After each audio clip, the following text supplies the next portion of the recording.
Bienvenidos, hermanos.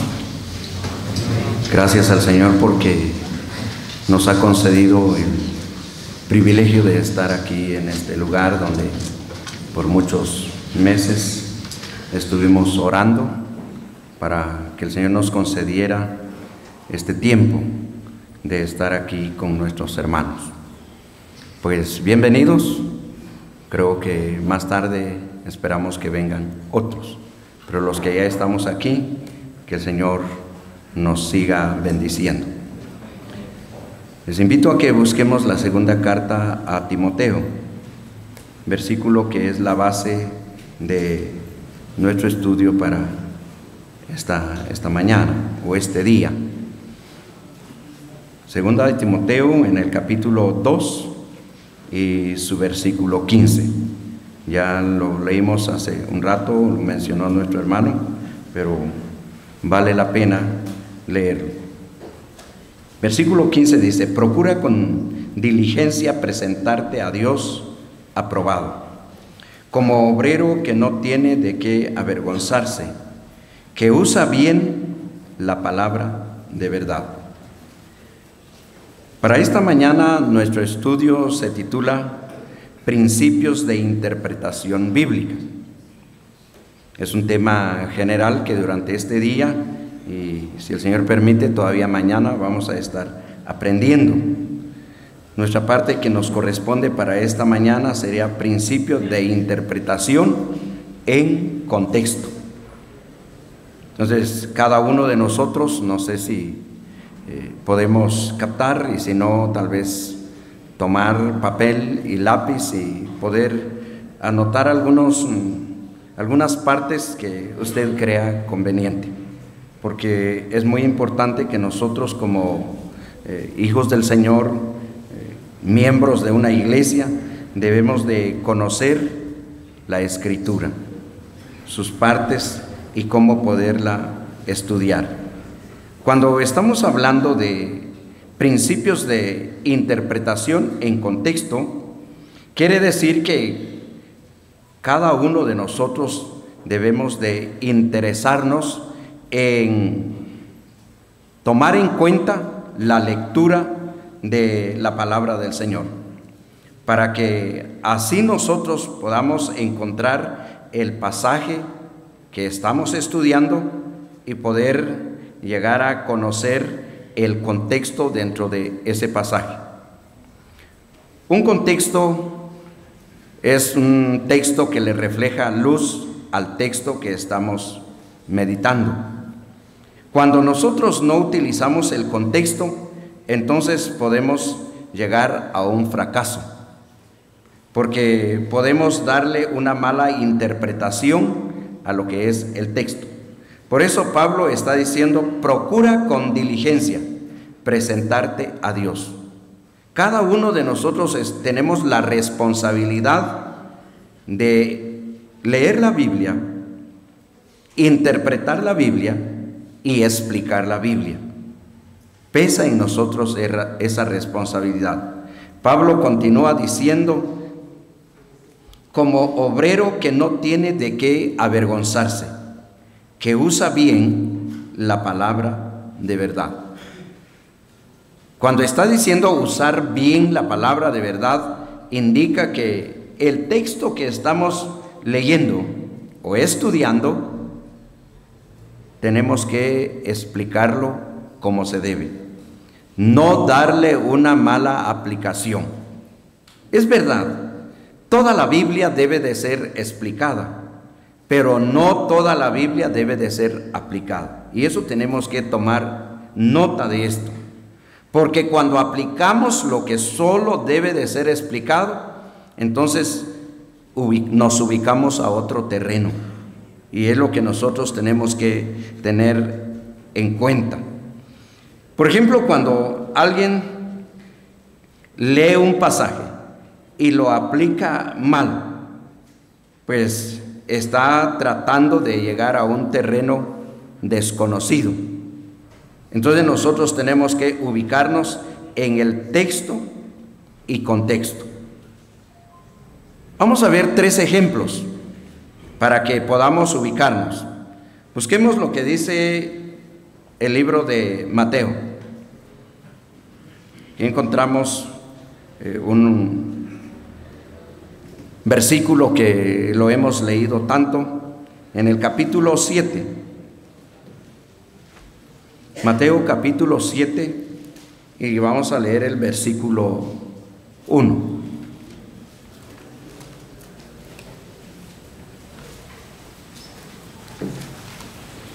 Capítulo 7 y versículo 1 de el Evangelio del Señor Jesucristo en el libro de Mateo. El texto dice: no juzguéis para que no seas juzgado. El contexto de este versículo podemos encontrarlo en la carta a los Romanos, capítulo 14, versículo 13.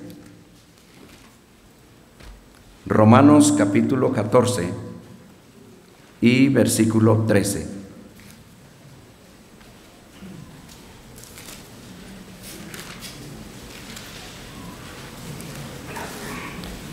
Romanos 14, 13.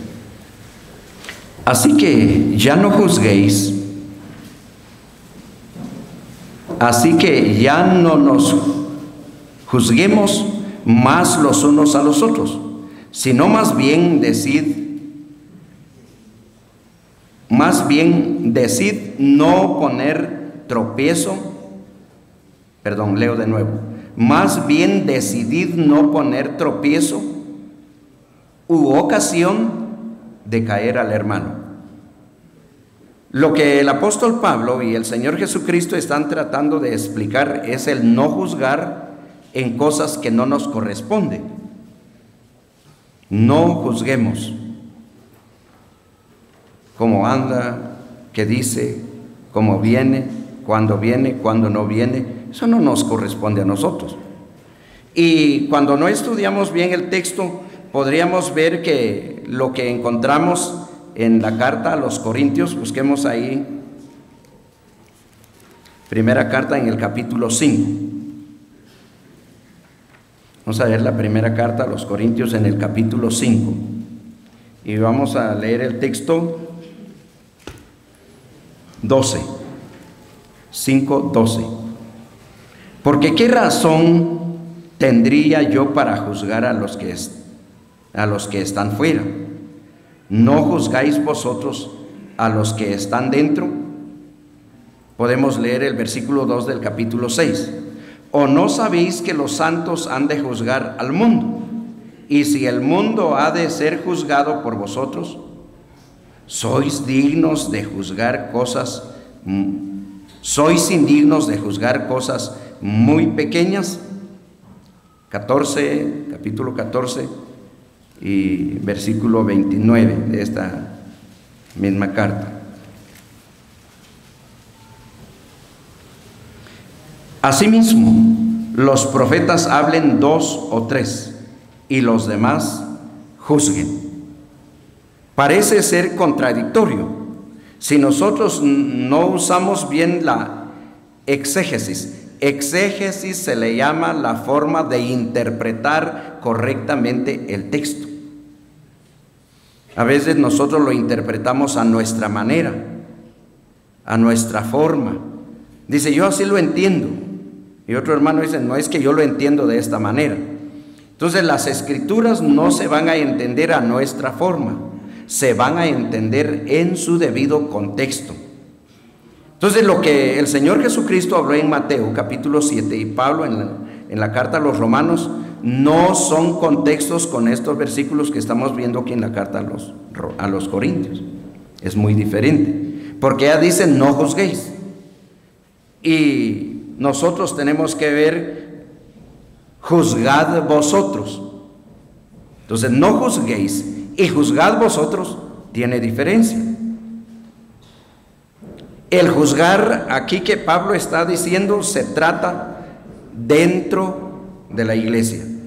Los hermanos que el Señor ha levantado para estar frente a su obra tienen la capacidad, el derecho de poder juzgar a un hermano que esté causando problemas en la iglesia, que esté dando mal testimonio, para que el evangelio o la enseñanza, la sana doctrina, sea criticado. Entonces los hermanos que están frente a esa asamblea, esa iglesia, tienen esa autoridad para poder juzgar a ese hermano. De eso está tratando Pablo aquí en la carta a los Corintios. Él dice: ¿qué razón tendría yo de juzgar a los que están fuera? ¿No juzgáis vosotros los que están dentro? Está hablando del juzgar vamos a decir, en el perímetro de los hermanos y hermanas que partimos el pan.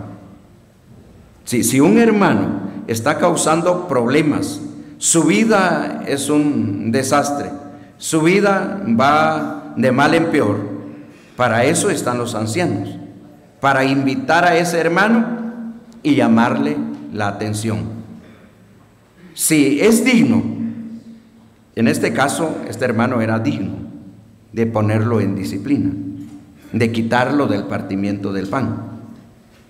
Entonces la iglesia tienen sobreveedores, que son pastores, ancianos u obispos, y ellos tienen la obligación de poder hacer esto. Pablo dice: ¿o no sabéis que los santos han de juzgar al mundo? Y si el mundo ha de ser juzgado por ustedes, ¿sois indignos de juzgar casos muy pequeños? Habemos hermanos que en la asamblea no nos da el carácter para juzgar si es a la esposa, a uno de los hijos, o un primo, un cuñado, o alguien que tenga parentesco. A veces el hermano le dice a los demás: miren, hermanos, hagan favor de juzgarlo, es que es mi familia. Ese no es un buen anciano. El anciano que está puesto por el Señor no va a hacer diferencia de lo que se hace en la iglesia. Es el papá, es la esposa, son los hijos, tiene que pasar en cuenta. La vez pasada parece que hablando también en cuanto a la disciplina, porque ya hablamos de ese tema, ¿no? Espero que no se les haya olvidado. Y hablábamos de lo que había pasado en una asamblea, no les menciono el lugar, de que el anciano era el papá y el hijo en esa asamblea. Pero resulta que papá cometió un error,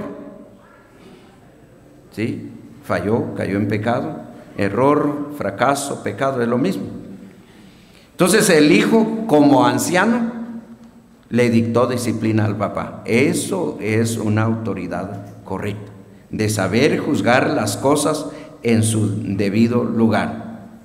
Entonces Pablo dice que nosotros no nos debemos de creer incapaces, inferiores de juzgar cosas que pueden afectar el testimonio de la iglesia y también pueden afectar a la proclamación del evangelio.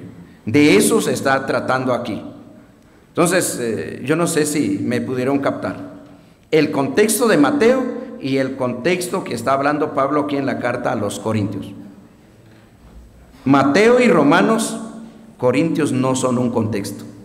No, solamente Mateo y Romanos tienen el contexto de el no juzgar a lo que no nos corresponde.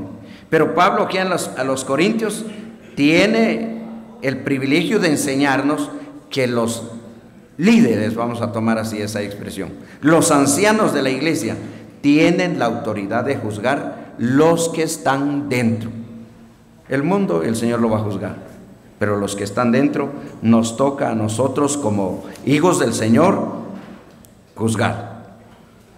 Tenemos un segundo ejemplo. Por ejemplo, leamos Isaías capítulo 53. Isaías capítulo 53.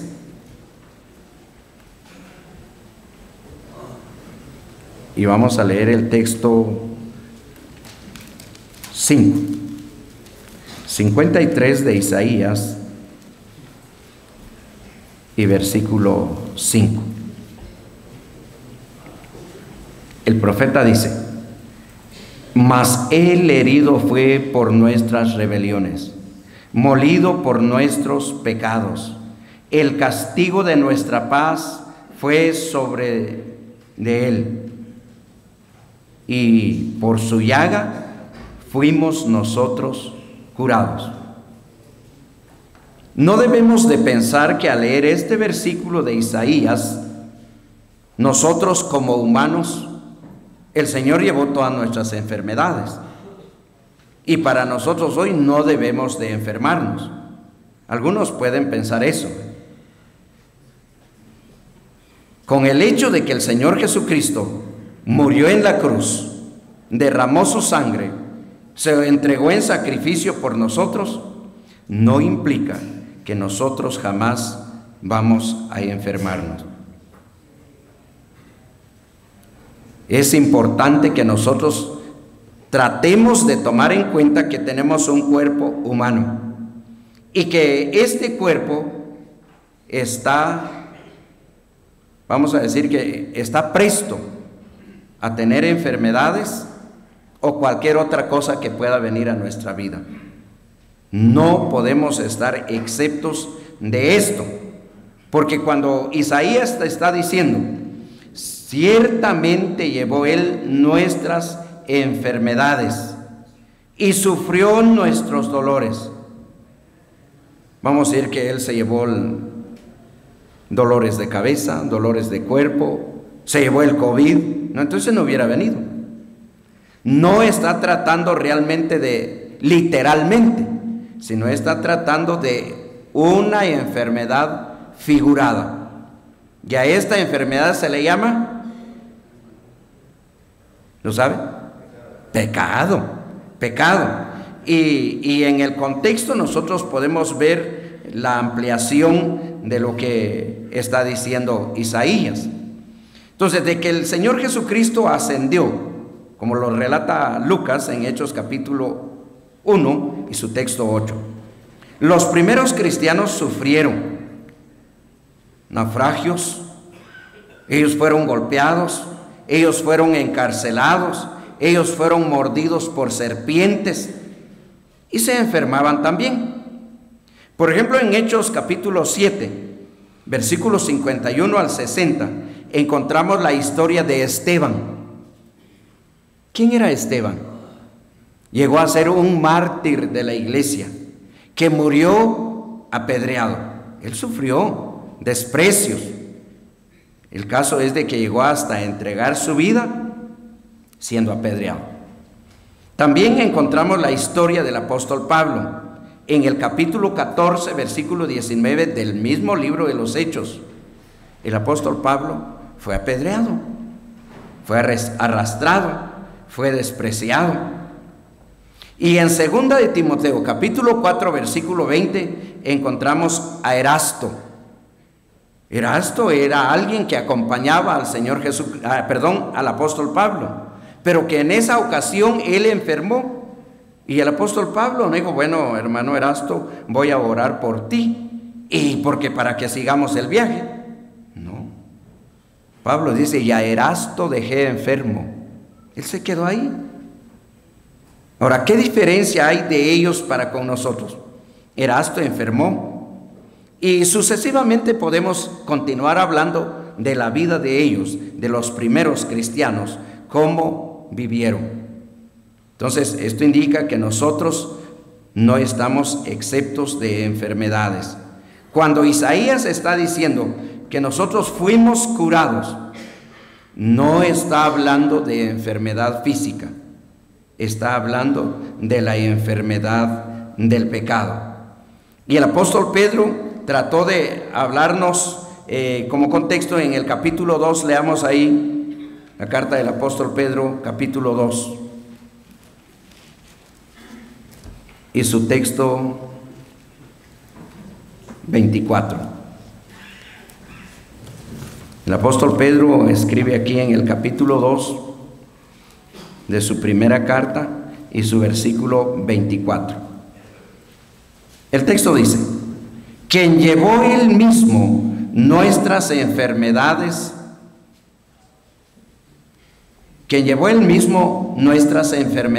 en su cuerpo sobre el madero, para que nosotros, estando muertos a los pecados, vivamos a la justicia, y por cuya herida fuisteis sanados.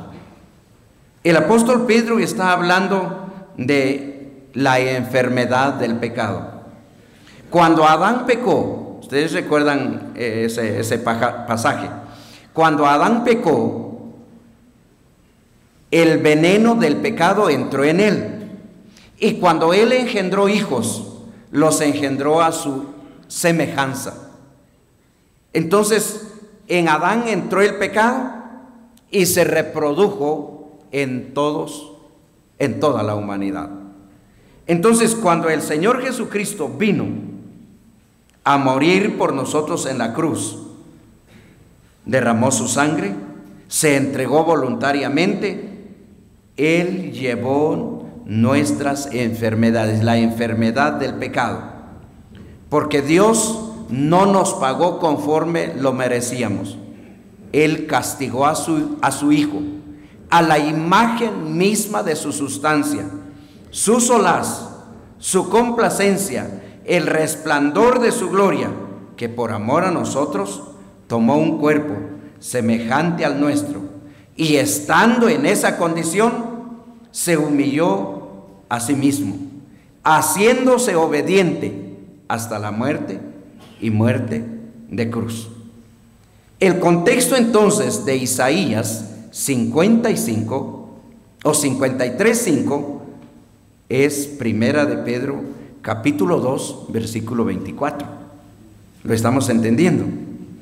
Y como nuestro hermano decía al principio, pues no estamos dando un estudio a 100%, hermenéutica, el arte de estudiar la Biblia, no, hermanos, sino sencillamente es abrir puertas para que cada uno de nosotros tomemos esa responsabilidad y esa buena intención de poder estudiar la Biblia. A esto se le llama exégesis, el arte de estudiar el texto como corresponde, el texto y su contexto.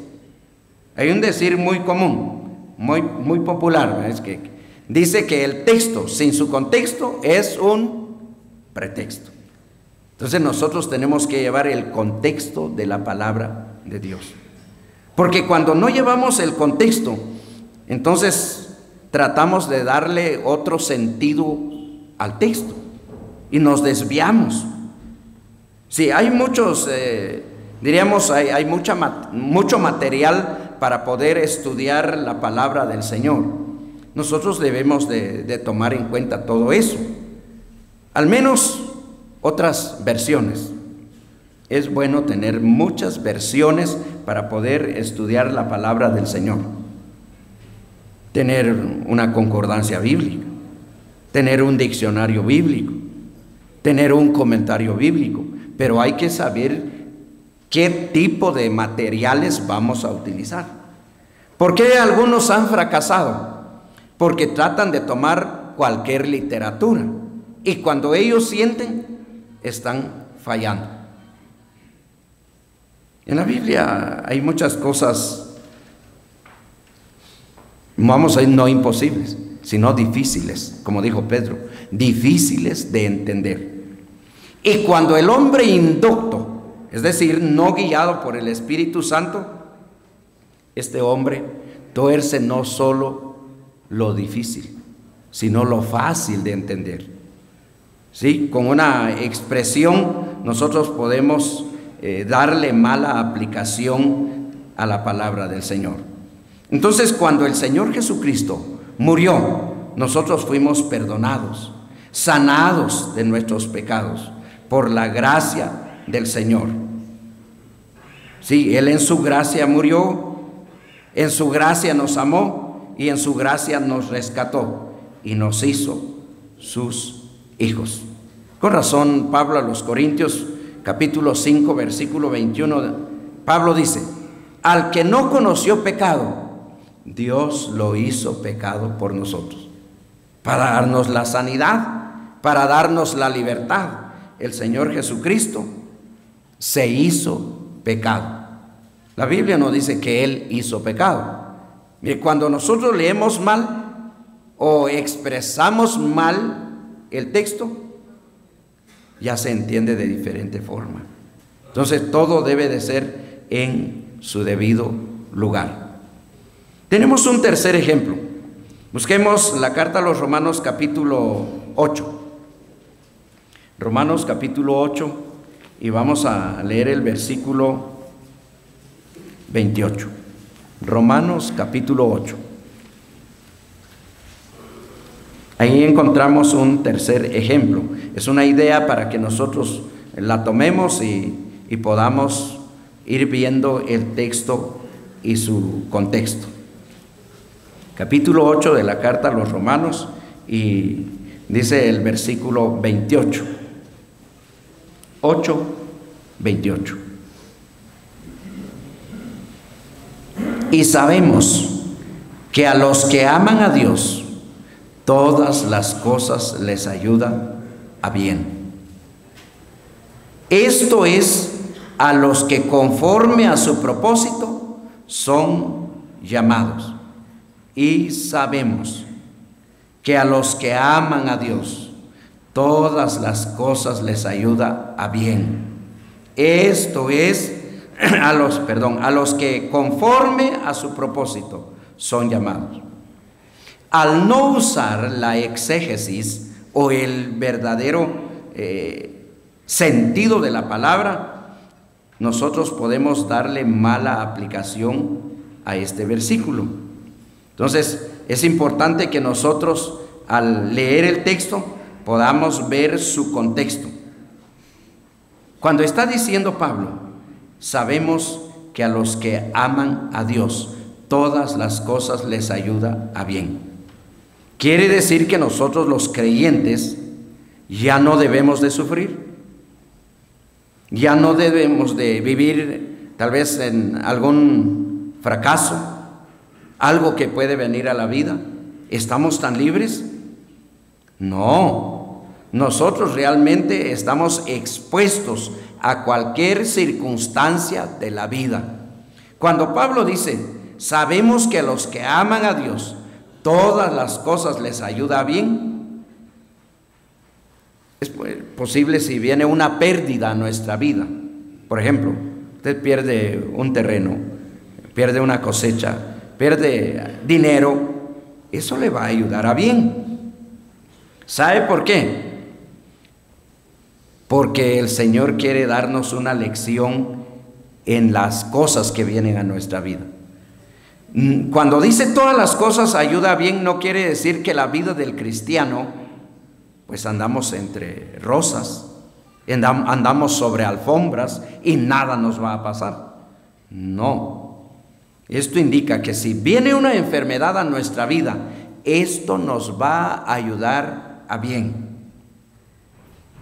¿Saben la historia de José? Eso lo encontramos en Génesis capítulo 37.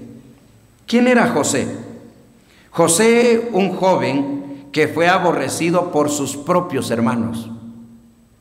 José, un joven que fue vendido a un mercader y llegó a Egipto,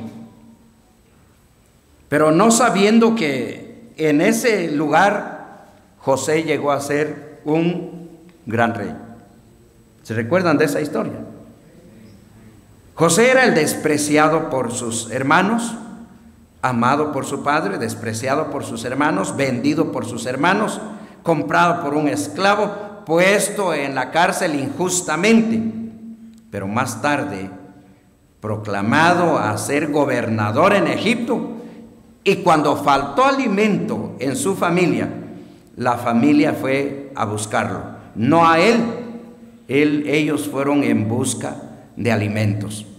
Aunque José pasó por muchos sufrimientos y angustias, pero conoció la soberanía de Dios, cómo la mano de Dios se movía en su vida, y entendió que todo el tiempo difícil era por un propósito divino.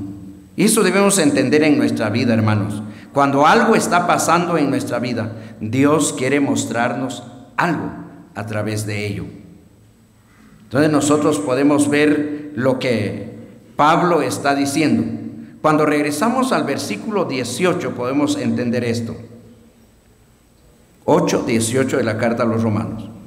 Pues tengo por cierto que las aflicciones de este tiempo presente no son comparables con la gloria venidera que en nosotros ha de manifestarse. Quiere decir que nosotros vamos a sufrir. Quiere decir que nosotros vamos a padecer. Y esto nos va a ayudar a bien. Si en la vida de José todo lo que él vivió le ayudó a bien, entonces a nosotros nos ayuda a bien todo lo que viene a nuestra vida. Vamos a concluir viendo lo que dice 2 Timoteo capítulo 3 versículo 16. 2 Timoteo capítulo 3. En el versículo 16 de esta carta. 3:16 de la segunda carta. Toda la escritura es inspirada por Dios y útil para enseñar, para redarguir, para corregir, para instruir en justicia, a fin de que el hombre de Dios sea perfecto enteramente, preparado para toda buena obra. Al inicio Pablo dijo: procura con diligencia. Es lo que nosotros no tenemos hasta hoy. Yo no sé, ¿usted cuánto tiempo le da al estudio de la Biblia? ¿Leemos la Biblia o solo cuando vamos a los servicios? Procura con diligencia. En casa hay mucho quitatiempo. Ahora ya no tanto es la televisión, ahora es el celular. Si el celular nos ayuda, hermanos, si nosotros lo sabemos utilizar. Si no lo sabemos utilizar, el celular nos va a acabar. Nos va a empobrecer espiritualmente. Quizás algunos llegamos a la sala llevando el mismo mensaje, porque no tenemos tiempo de estudiar. No le damos prioridad al estudio de la palabra, a la lectura de la Biblia. Pablo dice que toda la escritura es inspirada, es útil para nuestra enseñanza. Ella nos redarguye, nos instruye en justicia. ¿Cuál es su propósito? ¿Cuál es el fin? El fin es de que el hombre de Dios sea perfecto. La palabra perfecto aquí no implica ser impecable. No, nosotros pecamos, hermano. Juan dijo que si alguien dice que no peca, es mentiroso. Nosotros pecamos. Pero Pablo está diciendo aquí, el hombre, a fin de que el hombre de Dios sea perfecto, maduro, capaz de discernir entre el texto y su contexto. Dice, perfecto, enteramente preparado para toda buena obra. Cuando nosotros leemos la palabra, a veces suceden cosas que no están en nuestra agenda.